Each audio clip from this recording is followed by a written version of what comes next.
Bonjour tout le monde et aujourd'hui on va discuter le site web Finance 50 Plus qui est créé par la Commission des services financiers et des services aux consommateurs du Nouveau-Brunswick. On va commencer avec la première section ici qui dit Adultes 50 plus. Alors, ça, c'est un guide pour les adultes de 50 ans et plus. Alors, cette section fournit des conseils sur la gestion des financières après la retraite, l'investissement et comment protéger ses biens.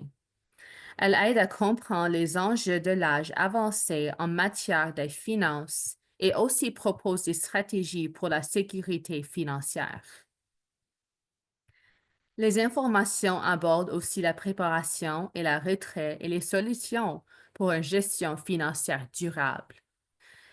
Les âgés y trouveront des outils pour prendre des décisions éclairées.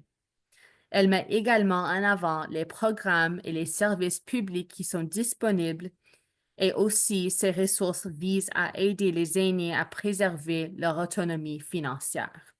Alors, dans cette section ici, tu peux voir qu'il y a plusieurs sous-sections. La première discute préparer pour la retraite. La deuxième est aussi protéger les placements. Et finalement, ça discute la personne de confiance. Alors ici, par exemple, qu'est-ce que c'est une personne de confiance?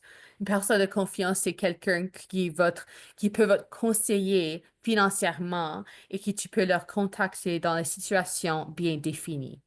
Alors, cet article-là discute c'est quoi une personne de confiance. Il y a aussi ici une vidéo qui explique comment déterminer et choisir une personne de confiance. Alors, ça, c'est un résumé du première section. Et maintenant, on va discuter la deuxième section qui est la famille et les aidants.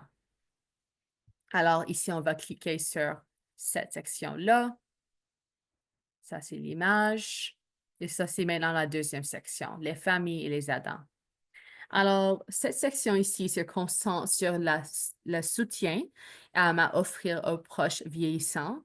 Elle aborde des sujets comme l'isolement social, ici, l'isolement social et l'exploitation financière, les abus et l'importance du soutien familial. Le site fournit des conseils pour comprendre les procurations et d'autres décisions juridiques. Il sensibilise également les aidants aux signes de vulnérabilité chez leurs proches. Des informations sont également fournies pour éviter l'abus financier, qui est un problème récurrent chez les personnes âgées. Cette section vise à promouvoir une prise en charge respectueuse et informée des aînés. Alors, tu peux voir ici qu'il y a deux sous-sections, l'isolement social et l'exploitation financière, et aussi une section qui discute la protection. Alors maintenant, on va discuter une autre section qui est les ressources pour les professionnels. Alors, on peut accéder à cette section en cliquant ici et tu peux aussi l'accéder si tu cliques sur Menu. Ici, ça dit l'information pour les professionnels. Alors, ça, c'est une section qui est destinée aux professionnels et qui l'accompagne, c'est pour les professionnels qui l'accompagnent les aînés. Et la section présente des outils pour mieux comprendre les besoins financiers des personnes âgées. Elle inclut des formations et des guides sur la gestion des financières pour les aînés. Elle aborde aussi la question des personnes vulnérables et la façon d'adapter l'accompagnement financier à leurs spécificités. Cette partie aussi propose des recommandations pour assurer un service responsable et éthique. Et les professionnels y trouveront aussi des conseils sur la législation en matière des finances et aussi de la protection des aînés.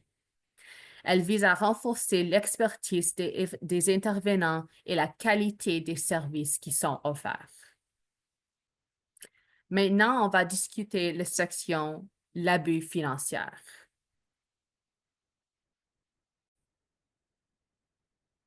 Alors, quand tu cliques sur le menu, tu vas voir une section qui dit l'exploitation financière. Alors, on va la cliquer Et cette section aide à identifier les abus financiers qui est un problème majeur chez les aînés. Elle fournit des informations sur les moyens de se protéger contre l'exploitation financière et les utilisateurs du site Web peuvent trouver des ressources pour signaler de l'abus et obtenir du soutien. Ça, c'est aussi une vidéo qui explique des différentes façons que tu peux avoir de la soutien financier. Les utilisateurs peuvent trouver des ressources pour signaler de l'abus et d'obtenir du soutien. Des conseils sont aussi offerts sur la manière de reconnaître les signes de l'abus et les actions à entreprendre. Le site met en avantage les stratégies pour éviter les fraudes financières qui sont courantes. Elle joue un rôle clé dans la prévention et l'éducation à l'égard de l'abus financier. Alors ici, tu peux voir qu'il y a une section qui discute comment demander de l'aide dans le cas d'exploitation financière. Et il y a aussi des documents qui sont ici pour savoir plus d'informations. Et maintenant, on va discuter la section qui s'appelle l'apprentissage. Alors, tu vas cliquer sur le menu et tu vas le voir ici. Alors, quand on clique sur l'apprentissage, ça, c'est une section qui propose des cours et des présentations virtuelles sur des sujets financiers. Elle permet aux aînés d'acquérir des connaissances pratiques sur la gestion de leurs finances.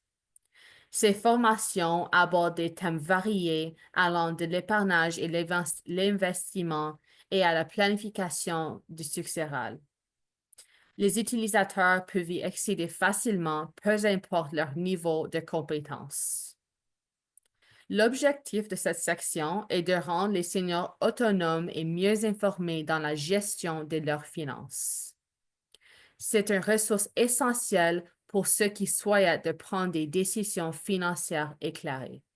Et ça, c'est une autre vidéo qui explique comment accéder à ces ressources-là.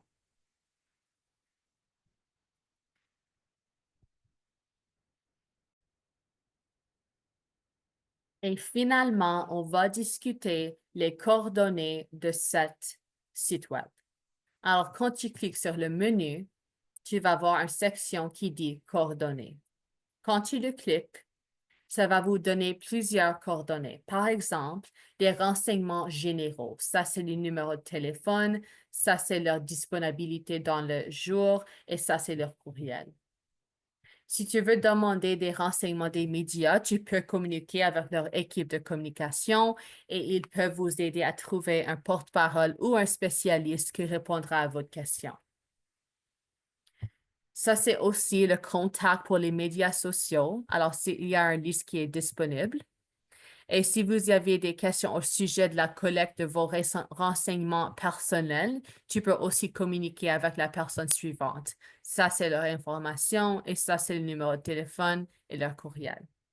Alors, j'espère que cette guide a vous aidé beaucoup à comprendre comment être plus responsable financièrement et j'espère que ça vous aide à savoir comment naviguer le site Web. Merci beaucoup.